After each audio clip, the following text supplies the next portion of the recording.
राधे राधे। मैं हूं संगीता यादव। अपने यूट्यूब चैनल पे आप लोग का स्वागत करती हूं। दोस्तों, आप लोग के बीच में देवी जी का गीत लाई हूं। कैसा लगे कमेंट बॉक्स बताना। अच्छा लगे तो लाइक और सब्सक्राइब जरूर करना। धन्यवाद।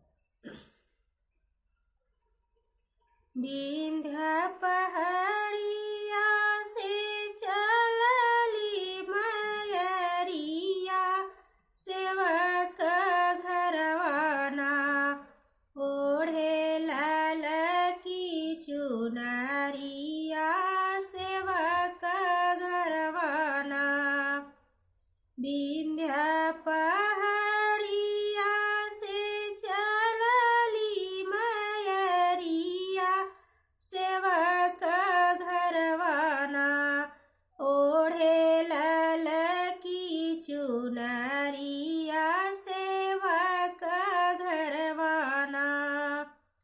बीच डगरिया में मालिन फूलवरिया, गमक रहे ना फूल बेलवा चमेलिया, गमकी रहे ना। बीच डगरिया में मालिन फूलवरिया, गमकी रहे ना फूल बेलवा चमेलिया, गमकी रहे ना।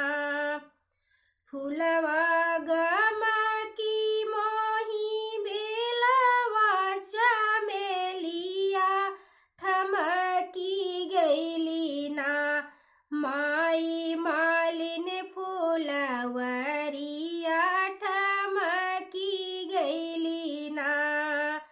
फूलवा गमकी मोही बेलवा चमेलिया, ठमकी गईली ना माई मालिन फूलवरिया, ठमकी गईली ना।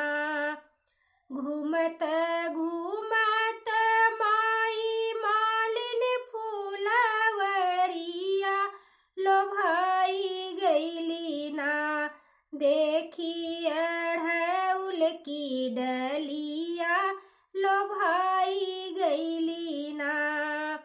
भीतरनु बाटू की बहरे मलिनिया, बताई दे तू ना दाम अढ़उल की डलिया, बताई दे तू ना दाम अढ़उल की डलिया, बताई दे तू ना। कहवा से आऊ तिरिया, कहवा के जाबू है के कर बाटू ना। तू ही सुघर जननिया के कर बाटू ना, तू ही सुघर जननिया के कर बाटू ना। इतनी बचन सुनी बेहसी मयरिया, सुना हो मालिनी ना। इतनी बचन सुनी बेहसी मयरिया, सुना हो मालिनी ना।